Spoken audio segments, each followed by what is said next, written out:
يرفع الله الذين آمنوا منكم والذين أوتوا العلم درجات إن الله خبير بما كنتم تعملون بلندر الصلوات اللهم صل على محمد وآل محمد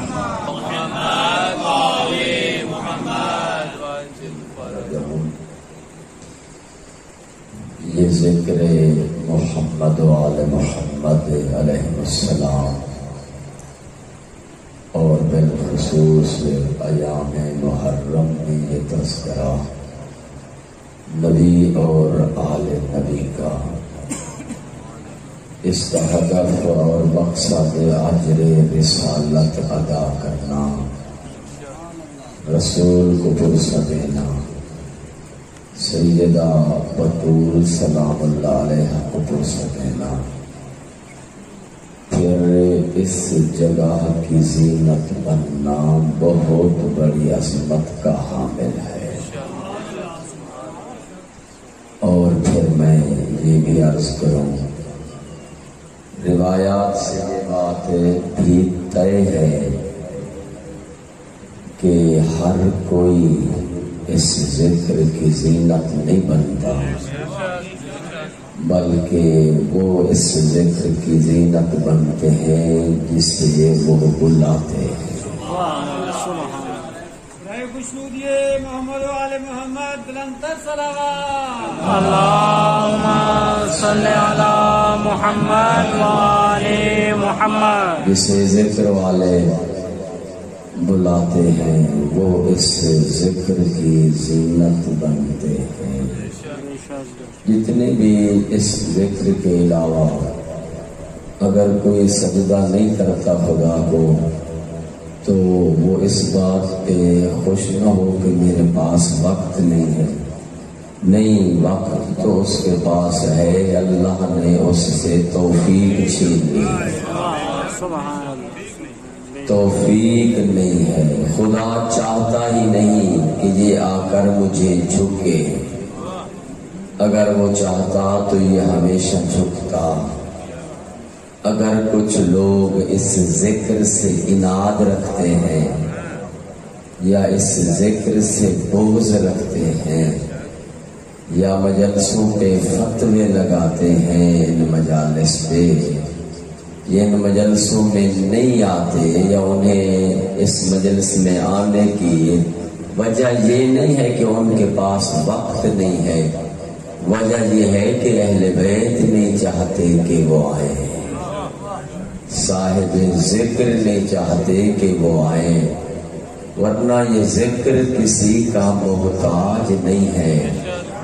فاسألوا اہل ذکر، یہ اہل ذکر ہیں، یہ ذکر کسی کا محتاج نہیں ہے، بلکہ ہم اس ذکر کے محتاج ہیں۔ ہم اپنی بخشش کے لیے یہاں پہ آیا کرتے ہیں، ہم اپنی بخشش کے لیے آتے ہیں اور فرشتے یہاں پر اپنی بلندی درجات کے لیے آتے ہیں۔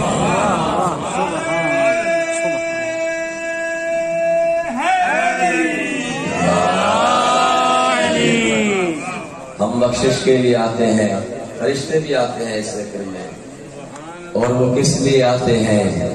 وہ آتے ہیں اپنی بلندی درجات کے لیے، کیونکہ وہ فرشتہ جو اس مقام پر آ کر عزا خانہ امام حسین میں آ کے، امام بارگاہ میں آ کے، بارگاہ حسین میں آ کے ذکر حسین سن کے واپس جاتا ہے، اس سے وہ خوشبو آتی ہے جو جنت سے بھی نہیں آتی۔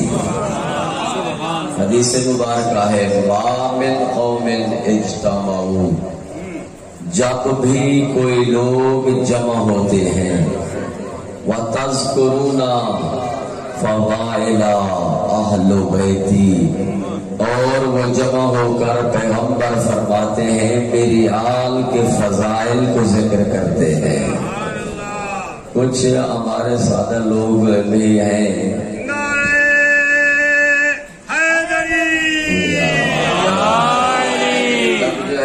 فضائل پڑھے جائیں تو کچھ لوگ ہیں کہتے ہیں مولانا صاحب تبلیغ بھی کریں بابا اللہ کے بندے لوگوں کو جمع کر کے غدیر یہ بتاتی ہے بلغ ما انزلا تبلیغ کر غدیر بتاتی ہے لوگوں کو جمع کر کے ان سے علی علی کہلوانا اصل تبلیغ ہے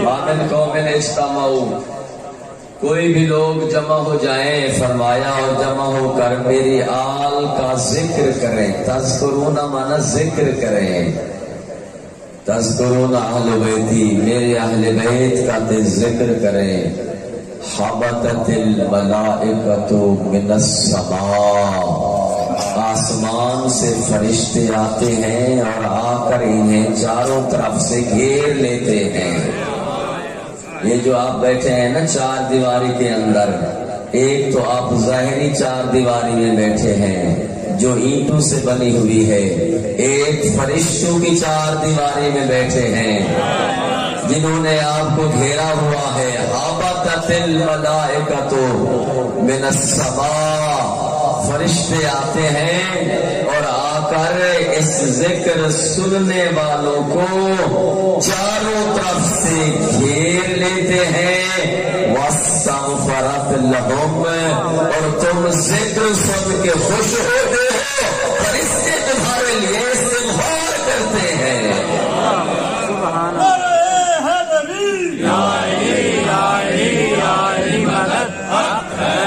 تم خوش ہوتے ہو ذکر سن کے اہل ذکر کا ذکر سن کے فرشتے تمہارے لیے استغفار کرتے ہیں کہتے ہیں خدایا یہ جو آل محمد کا نام سن کے خوش ہو رہے ہیں یہ جو آل محمد کا فضائل سن کے درود بھیج رہے ہیں یہ جو آل محمد کے فضائل سن کے جو علی کے کمالات سن کے علی کا نام لے رہے ہیں تجھے اس نام کا صدقہ ان کو معاف کر دے اب جس کے لیے فرشتے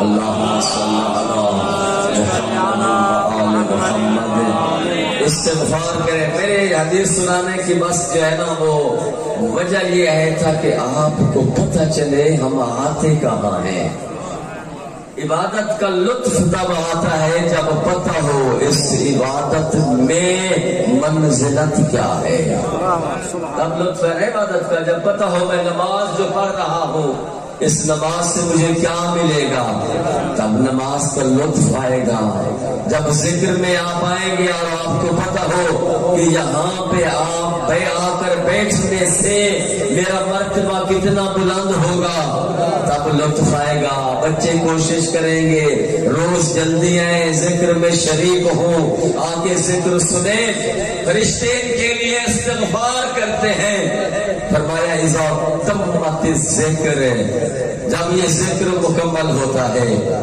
مجلس تمام ہوتی ہے آل محمد کے مسائل و مصائب فضائل فرامین مکمل ہوتے ہیں اورجت الملائکۃ الی السماء فرشتے آسمان کی طرف اڑ جاتے ہیں دوبارہ اور جب آسمان پہ جاتے ہیں اور ان سے ملاقات ہوتی ہے باقی دوسرے فرشتوں سے ان فرشتوں سے جو اس محفل میں نہیں آ سکے ان فرشتوں سے جو اس محفل میں نہیں آ سکے جب ان سے ملاقات ہوتی ہے جملہ سنتے جائیے جو آ گئے ہیں وہ بھی اپنی فضیلت سنیں جو نہیں آ سکے انہیں بھی رقص کرنا چاہیے فرمایا جب وہ ملتے ہیں ان فرشتوں سے تو وہ دیکھ کر کہتے ہیں جو فرشتے نہیں آ سکے ان فرشتوں سے جو آپ کو گھیرے ہوئے ہیں ابھی آسمان پہ جائیں گے وہ فرشتے دیکھ کر کہتے ہیں نشم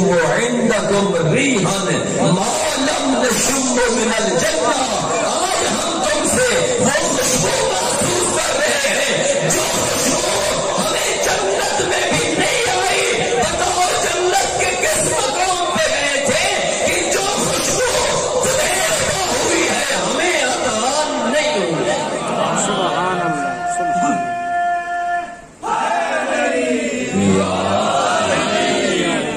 خوشبو ہمیں عطا نہیں ہوئی، وہ فرشتے دے کر کہتے ہیں ہم اس مقام پہ گئے تھے جہاں پر آل محمد کے غلاموں نے زمین پر بیٹھ کر اسے جنت بنایا ہوا تھا۔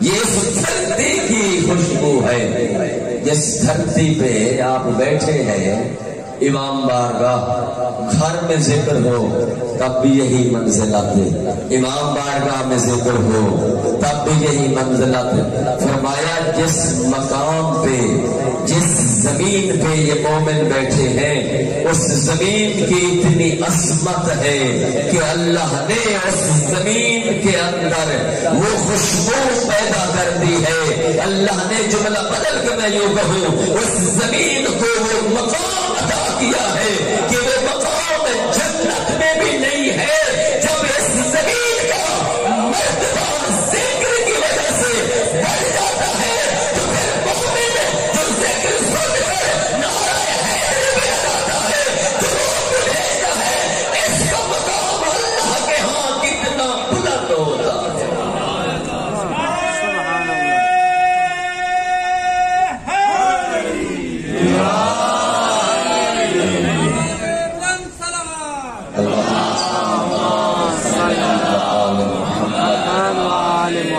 نريد يرفع الله الذين آمنوا منكم، تم میں سے جو ایمان لے آئے اللہ نے اسے بلند کیا ہے۔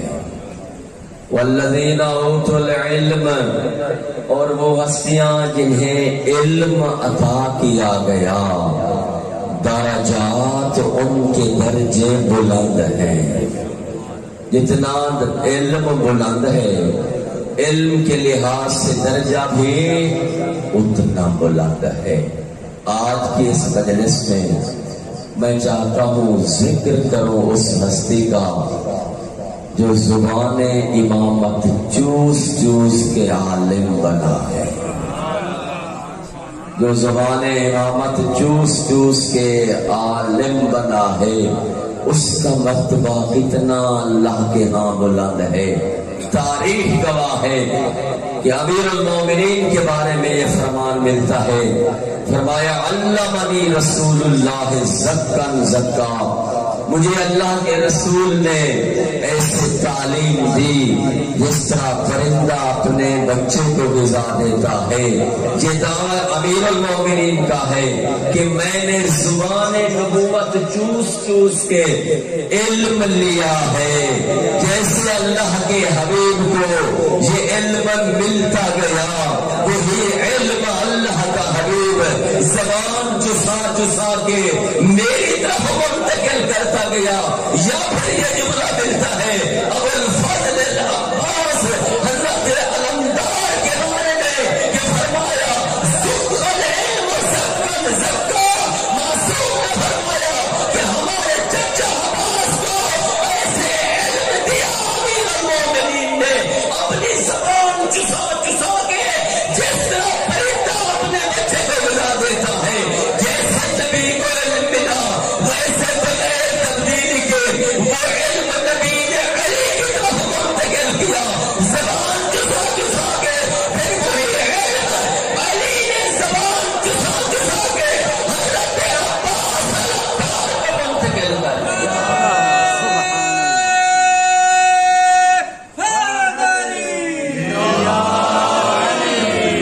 زبان چسا چسا کے وہی علم منتقل کیا ہے۔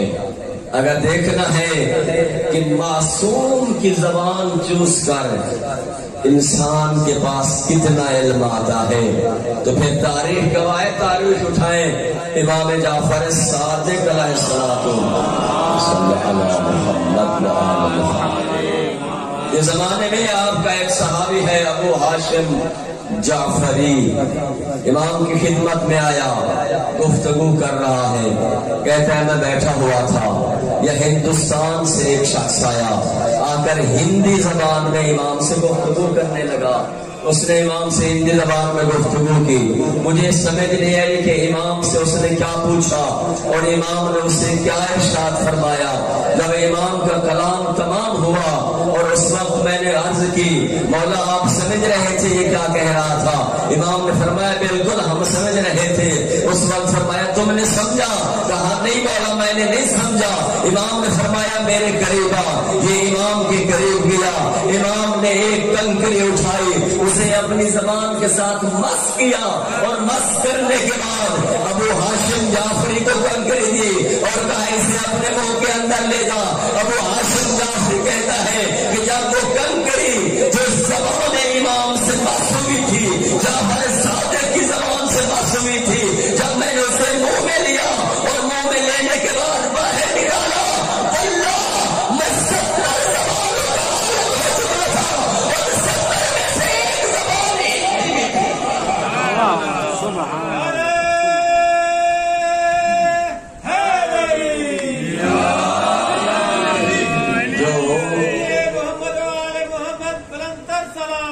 اللہم صلی علی محمد و آل محمد۔ فقط کنکری مشق شدہ لینے سے انسان اتنا عالم بن جاتا ہے تو زبان امیر المؤمنین چوستا رہے۔ اس کے علم کی کیا کمال! خصائص عباسیہ عربی میں کتاب موجود ہے، اس کے اندر یہ روایت درج ہے۔ لکھا ہے کہ ایک مرتبہ نجف میں دو علماء کے درمیان ایک بحث ہوئی۔ وہ بحث کیا تھی؟ ان کے درمیان بحث یہ ہوئی کہ آیا حضرت عباس علمدار کا علم زیادہ ہے یا حضرت سلیمان رضی اللہ تعالی عنہ کا علم زیادہ ہے؟ جس کے بارے میں پیغمبر نے فرمایا السلمان منا اہل البیت، سلمان میری آل سے ہے، سلمان میری اہل بیت سے ہے۔ جب ان دونوں کے درمیان بحث ہوئی، ایک نے کہا نہیں حضرت عباس علمدار کا علم زیادہ ہے، دوسرے نے کہا نہیں حضرت سلمان کا علم زیادہ ہے، کیونکہ حضرت سلمان کے بارے میں پیغمبر کی یہ حدیث موجود ہے کہ سلمان میرے اہل بیت سے ہے، لہذا جو علم اہل بیت کے پاس ہے وہ علم حضرت سلمان کے پاس ہے۔ گفتگو ہوتی رہی، کسی نتیجے تک نہ پہنچے، بحث ختم ہوئی، تاریخ لکھتی ہے گھروں میں چلے گئے، رات کو جا کے سوئے۔ وہ عالم جو یہ کہہ رہا تھا کہ حضرت سلمان کا علم زیادہ ہے، وہ کہتا ہے میں جب سویا عالم خواب میں میں نے دیکھا کہ ایک نورانی محفل سجی ہوئی ہے، ایک نورانی کرسی لگی ہوئی ہے، اس کرسی کے اوپر ایک جوان بیٹھا ہوا ہے اور جس کا چہرہ ایسے چمک رہا ہے جس طرح چوٹلی کا چاند چمکتا ہے، قد کے حوالے سے دراز ہے۔ کہتے وہ درس دے رہے تھے، میں نے اس کی تھوڑی گفتگو سنی، درس ختم ہوا، اس محفل میں ایک شخصیت بیٹھی تھی، اس نے میرا ہاتھ تھاما، کہا تعارفنی، کیا تو مجھے جانتا ہے میں کون ہوں؟ میں نے جواب دیا نا میں آپ کو نہیں پہچانتا کہ آپ کون ہیں۔ اس نے مجھے کہا مجھے پہچانو، اور آپ سلمان، میں سلمان ہوں جس کے بارے میں پیغمبر نے فرمایا کہ سلمان میرے اہل بیت میں سے ہے۔ یاد رکھ لے یہ درس دینے والے، ہمیں سبق سکھانے والے حضرت عباس علمدار بالفاضل تھے۔ یاد رکھ لے ہم صحابہ نوکر ہیں، یہ آپ سردار ہیں، تبھی نہ ہوگا کہ آپ سبحان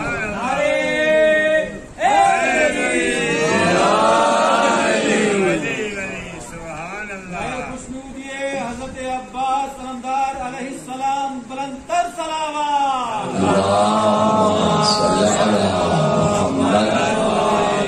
یہی تو وجہ فرمایا کہ یہ سردار ہیں، جو علم ان کے پاس سیکھے اسے صحابی کہتے ہیں، جو علم سکھائے اسے آل کہتے ہیں۔ اور دوسرا جملہ سنتے جائیے، حضرت عباس علمدار علیہ السلام کے علم کے بارے میں ملتا ہے کہ فرمایا کانا امی فقیہن، فرمایا کہ میرا چچا عباس اپنے زمانے کا فقیہ تھا۔ فقیر تھا اپنے زمانے کا، لوگ رجوع کرتے تھے جس سے اپنی مسائل علمی اور مشکلات حل کرنے کے لیے مل کر صلوات پڑھ دیں۔ اللہم صلی علی محمد و آل محمد۔ جناب حضرت عباس علمدار کی جو شباہتیں ہیں امیر المومنین سے، ایک شباہت یہی فرمایا کہ اللہ کے رسول نے تعلیم دی، علم کی امیر المومنین کو زبان چسا چسا کے، پھر وہی علم امیر المومنین نے تعلیم دیا جناب حضرت عباس علمدار کو۔ اور دوسری شباہت سنیں، فرمایا کہ حضرت عباس علمدار وہ باب الحسین، یہ حسین کا دروازہ ہے۔ کما یقال لامیر المومنین، جس طرح علی کے لیے کہا جاتا ہے، پیغمبر نے فرمایا انا مدینۃ العلم وعلی بابها، میں علم کا شہر ہوں، علی اس کا دروازہ ہے۔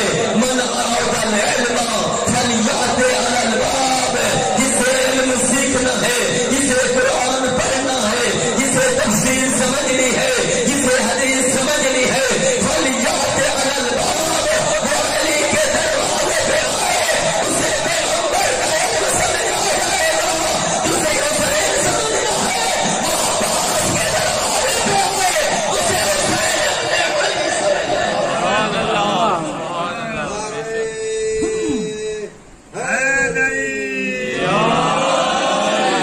سمجھنا ہے حسین ابن علی۔ فلیأت علی الباب، چاہیے کہ دروازے پہ آؤ۔ وہ دروازہ کون ہے؟ فرمایا وہ دروازہ ہے حضرت عباس علمدار۔ جو حسین کو بغیر عباس کے دروازے کے آئے سمجھنا چاہے، وہ کبھی حسین کو سمجھ ہی نہیں سکتا۔ ہاں، جس طرح اگر علی کے در سے نہ آؤ تو نبی سمجھ نہیں آتے، اگر دروازہ علی سے نہ آؤ تو قرآن سمجھ نہیں آتا، اسی طرح دروازہ عباس سے نہ آؤ تو حسین سمجھ نہیں آتا۔ حتیٰ کہ روایت میں درج ہے خصائص حسینیہ، اس روایت کی تفسیر میں لکھتے ہیں حتیٰ کہ اگر بندہ چلا جائے زیارت حسین کو اور عباس کی زیارت پہلے نہ کرے تو اس کی زیارت بھی قبول نہیں ہوتی۔ حکم ہے کہ عباس کے دروازے سے آیا کرو، پہلے جاؤ میرے بھائی عباس کی زیارت کرو، اس کے بعد میری زیارت کے لیے آؤ۔ اور رحیم نے لکھا کہ ایک نجف کا عالم دین ہر شب جمعہ نجف سے پیدل جاتا ہے کربلا، جا کے حضرت عباس کے روزے کی زیارت کرتا ہے، اس کے بعد مولا حسین کے روزے کی زیارت کرتا ہے۔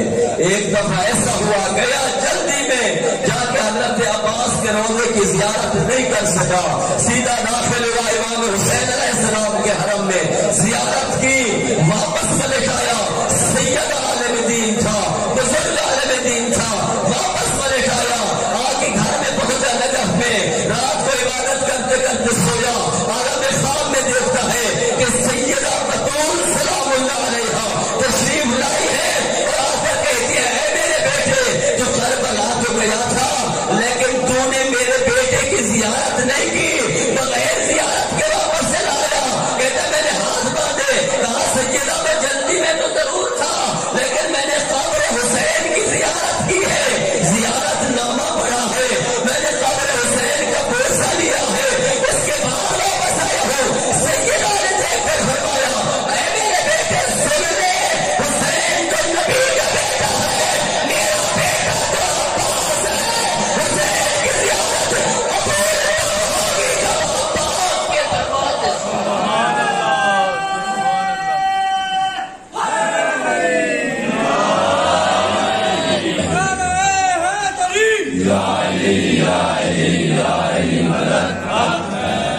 اور تاریخ گواہ ہے، بڑا مقام ہے حضرت عباس علمدار علیہ السلام کا علم کے حوالے سے۔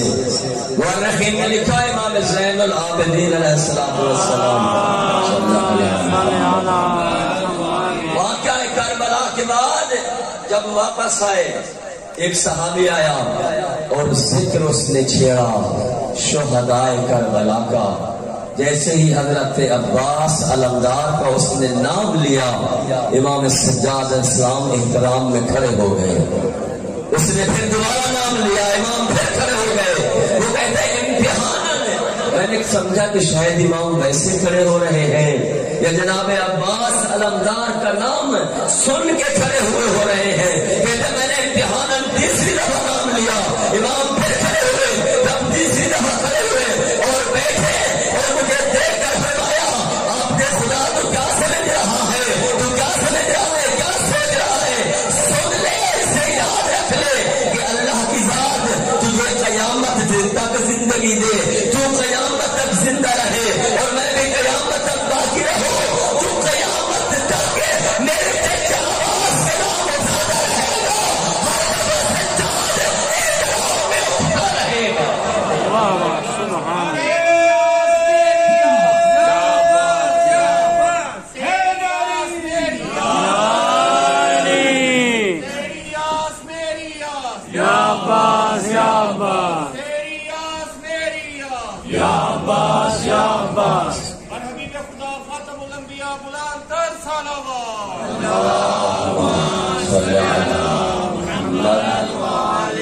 اور تیسری شباہت فضائل ملے ہیں علمدار کو، جس طرح امیر المومنین کو فضائل ملے ہیں رسول سے شباہتوں کی وجہ سے، اسی طرح علمدار کو فضائل ملے ہیں۔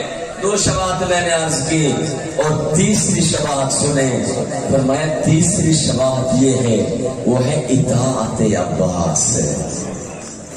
اطاعت عباس، جس طرح امیر المومنین حضرت علی علیہ السلام سے جب بھی پوچھا جاتا تھا پیغمبر کے حوالے سے، پھر کہا جاتا تھا کہ آپ تعارف کرائیں، تو امیر المومنین دیکھ کر فرماتے تھے انا عبد من عبید محمد، علی دیکھ کر فرماتے تھے میں محمد کے غلاموں میں سے ایک غلام ہوں، پوری زندگی علی نے خود کو محمد کا غلام کہلا کر بڑا دعا پایا۔ اور جناب عباس کے لیے کہا جاتا ہے، جب بھی بلایا جاتا، جب بھی کہا جاتا، جواب یہی ملتا انا عبد من عبید الحسین، میں عباس حسین کے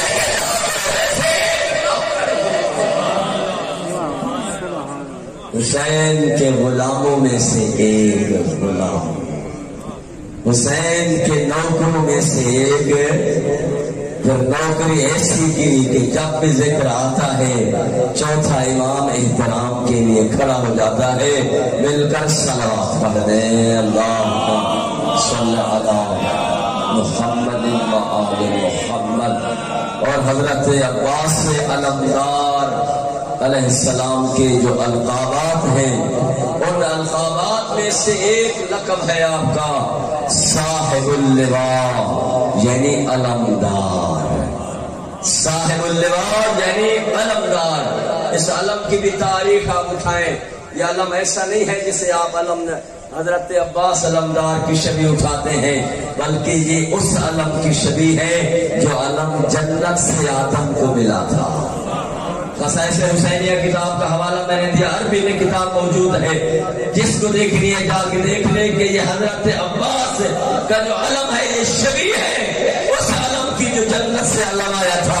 اور رحیم نے لکھا جنت سے علم آیا، حضرت آدم علیہ السلام کو ملا، حضرت آدم نے وہ علم دیا اپنے بیٹے شیس کو، تو پہلا علمدار بنا شیس، پھر یہ علم منتقل ہوتا رہا حضرت ابراہیم علیہ السلام کی طرف۔ حضرت ابراہیم علیہ السلام نے یہی علم دیا اپنے بیٹے اسماعیل کو، تو پھر علمدار بنا اسماعیل علیہ السلام، پھر یہ علم منتقل ہوتا رہا، آیا حضرت یعقوب علیہ السلام کی طرف، اس نے یہی علم اپنے بیٹے یوسف کو دیا، وہ علمدار بنا حضرت یوسف علیہ السلام، پھر یہی علم منتقل ہوا حضرت موسیٰ علیہ السلام کی طرف، یہی علم حضرت موسیٰ نے اپنے اخی اور اپنے جان نشین اپنے اخی ہارون کو دیا، تو حضرت ہارون علمدار بنے، پھر یہی علم منتقل ہوا یاسین والقرآن الحکیم، سردار انبیاء کی طرف، اور سردار انبیاء نے یہی علم علی کو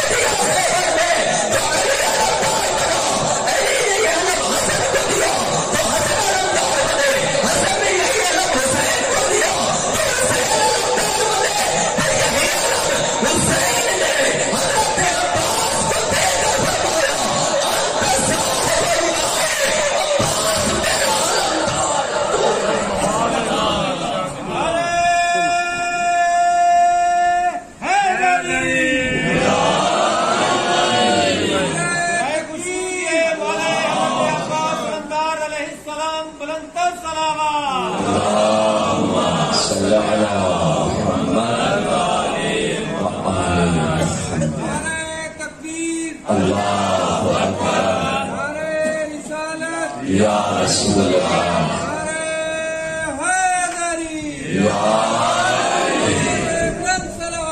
اللہم صلی علی محمد. اور پھر یہ بھی تاریخ گواہ ہے، تاریخ یہ بتاتی ہے، دیکھیں کہ علم یہ آدم نے بھی اٹھایا، علم شیس نے بھی اٹھایا، لیکن اب جب علمدار کہا جائے آدم ذہن میں نہیں آتا، شیس ذہن میں نہیں آتا، اپنا ہو یا پرایا ہو، جس کے سامنے بھی علمدار کا تذکرہ کرو اپنا بھی سمجھتا ہے عباس، غیر بھی سمجھتا ہے علمدار یعنی عباس. علم تو ابراہیم نے بھی اٹھایا، علمدار کہو ابراہیم ذہن میں نہیں آتا، ہاں جاتا تو حضرت آدم آتے، اصل جس کو پہلے علم ملا، علم یہ حضرت محمد مصطفیٰ صلی اللہ علیہ وآلہ وسلم نے بھی اٹھایا، یہی علم علی نے بھی اٹھایا، اور پیغمبر نے میرے دعوت سے کہا تھا کہ اسے علم دوں گا جو مرد ہوگا، فرار ہوگا، غیر فرار ہوگا، لیکن پھر بھی علمدار کا نام لیا جائے تو علی ذہن میں نہیں آتے.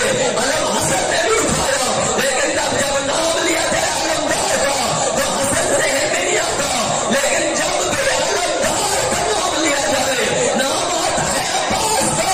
اس کی وجہ کیا ہے؟ انہوں نے علموں کی عبادت کی، اپنے بازو بچا کے عباس نے علمدار نے علم کی عبادت کی، اپنے بازو کٹا دے. محمد والے محمد بلند تر صلوات.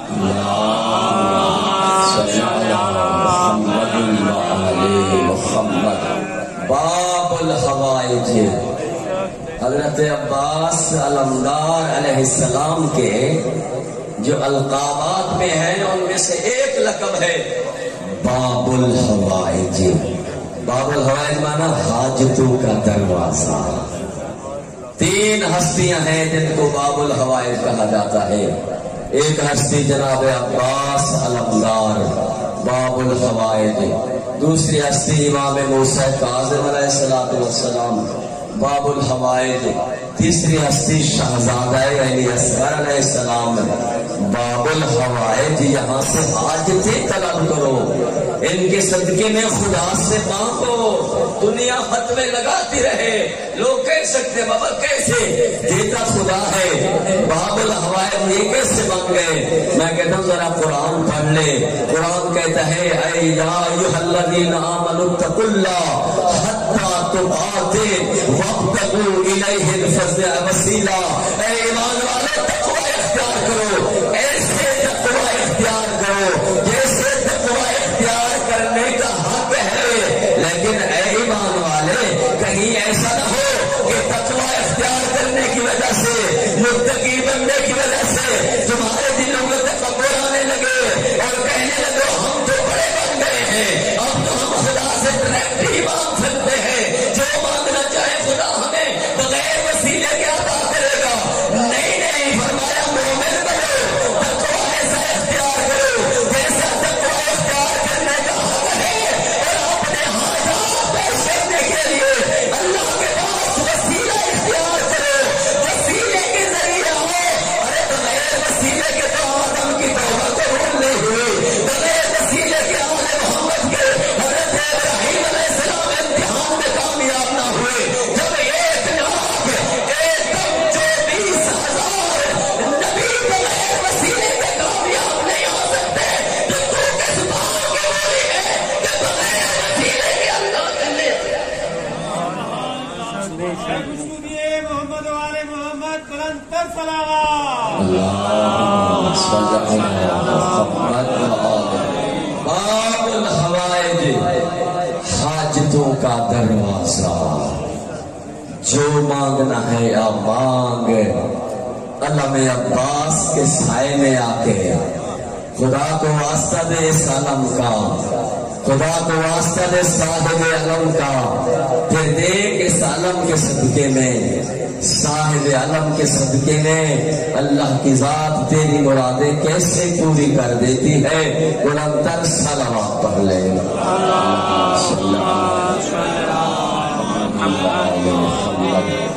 اور میں نے پہلے عرض کیا یہ مقام، اس کے علاوہ بھی کافی القابات ہیں حضرت عباس علمدار کے شہنشاہ وفا، اس کے علاوہ بہت سارے القابات کا تذکرہ کتابوں میں موجود ہے۔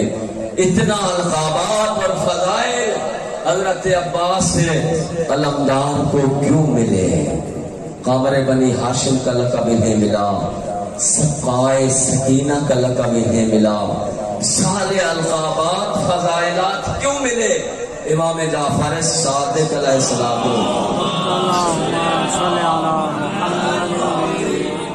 نے جو زیارت نامہ ارشاد فرمایا حضرت عباس علمدار کا، اس کے اندر دیکھیں یہ وجہ درج ہے۔ ہر شب جمعہ آپ زیارت نامہ پڑھتے ہیں نا شہدائے کربلا کا، رخ کربلا کی طرف کرتے ہیں۔ حضرت عباس علمدار علیہ السلام کی جب آپ زیارت پڑھتے ہیں، یہ وہ الفاظ ہیں جو تیرے چھٹے امام نے کہے ہیں۔ حضرت عباس علمدار کے لیے اشہد انکا اطاعت اللہ و رسولہ، میں گواہی دیتا ہوں جعفر صادق کے، میں گواہی دے رہا ہوں جعفر صادق، تو نے اللہ کی بھی اطاعت کی، اللہ کے رسول کی بھی اطاعت کی، تو نے علی امیر المومنین کی بھی اطاعت کی، اطاعت الحسن، تو نے حسن کی بھی اطاعت کی، واطاعت الحسین، اور تو نے حسین کی اتنا اطاعت کی کہ اپنا سر کٹا دیا، لیکن حسین کے ہر حکم پر تو لبیک کہتا ہوا نظر آیا۔ یعنی حضرت عباس علمدار کو اتنا القابات، اتنا انعام اور اتنا فضائل اور اتنا علم اللہ کی طرف سے اس وجہ سے ملا ہے کہ حضرت عباس علمدار اللہ کا بھی مطیع ہے اور بجتن کا بھی مطیع ہے، ان کا بھی فرما بردار نظر آتا ہے۔ اور پھر حدیث قدسی اٹھائے، دیکھیں کہ جو بندہ اللہ کا مطیع ہو جاتا ہے، یہ تو طے ہو گیا نا امام کے کلام سے کہ حضرت عباس علمدار مطیع خدا ہے، اللہ کے حکم کی اطاعت کرنے والے۔ حدیث قدسی دیکھیں، وہ انسان جو اللہ کے حکم کی اطاعت کرے اس منزلت پہ پہنچ جائے، مطیع خدا اسے کہا جائے، اس کا درجہ کتنا بلند ہے۔ حدیث قدسی عبدی اطیعنی، میرے بندہ تو میری اطاعت کر، تو میری فرما برداری کر، جب تو میرا فرما بردار ہو جائے گا، جب تو میرا مطیع ہو جائے گا، حتی فجعلک مسلی، جب تو میرا مطیع ہو جائے گا میں تجھے اپنی مسل قرار دوں گا، جب تو میرا فرما بردار بن جائے گا، میرے ہر حکم پہ جھک جائے گا، دنیا تجھے میرا مطیع کہنے لگے اور تو حقیقت میں میرا مطیع بن جائے، تجھے اپنی مسل قرار دوں گا۔ کیسے؟ انا حی لا اموت فجعلک حیا لا تموت، میں ایسا زندہ ہوں جس سے موت نہیں ہے، جب تو میری اطاعت کرے گا اور اطاعت کے دائرے میں آ جائے گا تو میں ایسی زندگی عطا کروں گا کہ تجھے موت نہیں آئے گی۔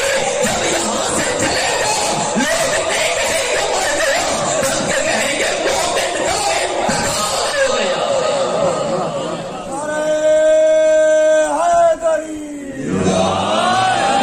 اس منزل پر پہنچے اطاعت خدا میں۔ امام جعفر صادق علیہ الصلوۃ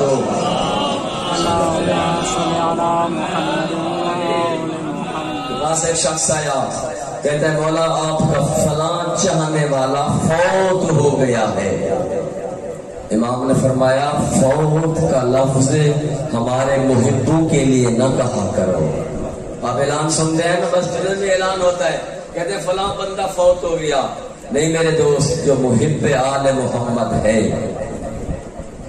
اس کو امام جعفر صادق علیہ السلام نے فوت کہنا منع کیا ہے. فرمایا ہمارے چاہنے والوں کو یہ نہ کہا کرو کہ فوت ہو گیا ہے. کیوں؟ فرمایا فوت کا معنی ہے نابودی. فوت یعنی ختم ہو جانا. فوت یعنی واسطے جہنم ہو جانا.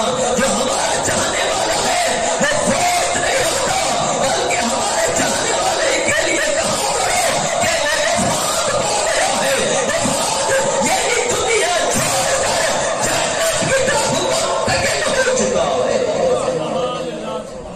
اللہ نے اسے ایسی زندگی دی ہے کہ جس زندگی میں موت نہیں ہے. فرمایا میرے بندے تو میری اطاعت کر، جب تو میری اطاعت کرے گا تجھے اپنی مسل قرار دوں گا. دوسری فرمایا جب میں کسی شے کا ارادہ کرتا ہوں اسے کہتا ہوں ہو جا، فیکون پس وہ ہو جاتی ہے. ہاں جب تو میری اطاعت کرے گا، جب تو میرا مطیع اور فرما بردار بن جائے گا، تو کسی شے کا ارادہ کرے گا، کہے گا ہو جا، بس تیرے کہنے سے وہ چیز ہو جائے گی. اطاعت خدا میں آ کر، اور میں نے پہلے عرض کیا ہے عباس علمدار علیہ السلام کو یہ اتنا مرتبہ جو آپ نے سنا اطاعت کی وجہ سے ملا ہے. امام کے ہر حکم پہ لبیک کہتے ہیں. امام نے کہا غازی خیمے لگا دو، کہتے ہیں مولا نوکر حاضر. امام نے کہا غازی خیمے اکھیڑو، کہتے ہیں مولا نوکر حاضر ہے. تاریخ گواہ ہے عباس علمدار جسے سقائے سکینہ کہتے ہیں، سکینہ کا معاشقی کوشش تو بڑی کرتا رہا لیکن پانی لا نہیں سکا. آزاداران حسین اب روایت کے جملے کہ میدان کربلا میں عباس علمدار نے جب دیکھا سادات کے چھوٹے چھوٹے بچے ہاتھوں کے اندر خالی جام، العطش العطش، پیاس پیاس کی آوازیں بلند کر رہے ہیں، اپنے آقا کے پاس آئے، کہا مولا مجھے اجازت دیجئے، مجھ سے برداشت نہیں ہوتا. چھوٹے چھوٹے بچوں کے ہاتھوں میں خالی جام دیکھتا ہوں، وہ پیاس کے ان کے ہونٹ خشک ہو چکے ہیں، وہ ان کی آوازیں دبتی جا رہی ہیں. مولا نوکر کو اجازت دیجئے میں پانی کا اہتمام کر سکوں.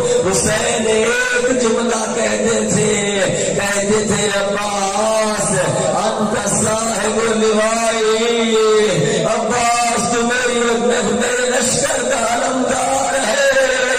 عباس اگر تو چلا گیا تو میرے لشکر کی کیا بنے گی؟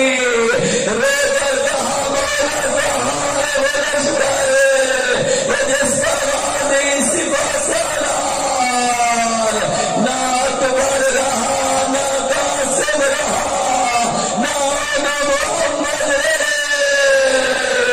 نہ جیب رہا، قبر اللہ. اداکاران حسین اب روایت کہتی ہے حسین کی 4 سالہ بیٹی سکینہ آئی، غازی کا ہاتھ تھاما اور لے کے گئی وہاں پگھورے کے ساتھ جہاں اصغر کے پیاس کی شدت سے لب کھلتے تو بند نہیں ہوتے تھے، وہ بند ہوتے تھے پھر نہیں سکتے تھے. کہا چاچا غازی تیرے ہوتے ہوئے میرے اصغر کی یہ حالات، ہو سکے تو میرے اصغر کے لیے پانی لے آؤ. آزادان حسین اب روایت کہتی ہے سکینہ نے مشق پہنائی، عباس نے مشق پہنی، لے کے آئی وہاں جہاں مظلوم حسین مٹی پہ بیٹھے ہوئے. وہ سکینہ کو ہاتھ دے کر سمجھ گئے اب غازی جانے والا ہے، عباس مجھے الوداع کرنے آیا. اجازت ملی، کہا جاؤ غازی اگر ممکن ہو ان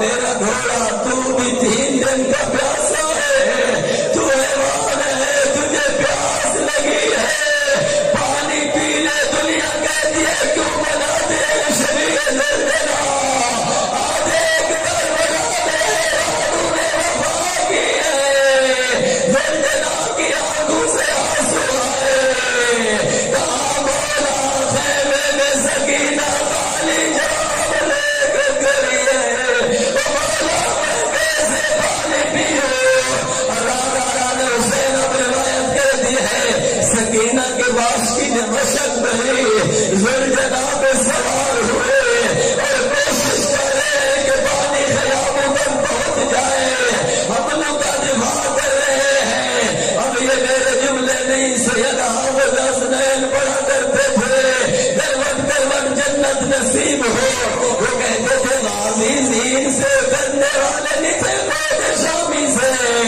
ایک شامی نے دھوکہ دیا، کہتا ہے غازی جو جنگ کر رہا ہے میں نغمے میں سے باہر آ گئی، عباس کو جنگ بھول گئی، اور سکینہ کے اسلحے کی پیاس بھول گئی، مڑ کے دیکھا ایک ظالم نے وار کیا، دایا بازو قلم ہوا، عباس نے مشق بائیں بازو میں لی، پھر وار ہوا بائیں بازو قلم ہوا، غازی نے مشقت اسلاموں میں لیا، اب روایت کہتی ہے خود کو مشق میں ڈھال دیا، اپنا سینہ سپر بنا دیا، ایک ظالم نے تیر چھوڑا، تیر مشق میں لگا، مشق پھٹی پانی بہا، عباس کی آس ٹوٹی، ایک ظالم نے سر میں گرز مارا، عباس نے دین چھوڑی، السلام علیکم یا ابا عبداللہ، حضرت من اللہ روایت کہتی ہے جب حسین آئے خالی مشق علم لے کے چلے، اور جب خیام حسینی میں پہنچے ہر شہید کے جنازے پہ بیویوں نے ماتم کیا، اکبر کا لاشا آیا، بیویاں ماتم کر کے کہتی تھی والیہ واہ محمد آباد گیا، قاسم کا لاشا آیا، سیدانیہ کہتی تھی واہ قاسمہ واہ محمد والیہ، جب عباس کی موت کی خبر آئی اور کسی بیوی نے نہیں کہا واہ محمد والیہ، ہر بیوی نے سر اپنے سر کے اوپر ہاتھ رکھا اور رو کے کہا واہ حجابہ، وہ ہمارے پردے کے سامنے عباس، وہ زینب پہ گرے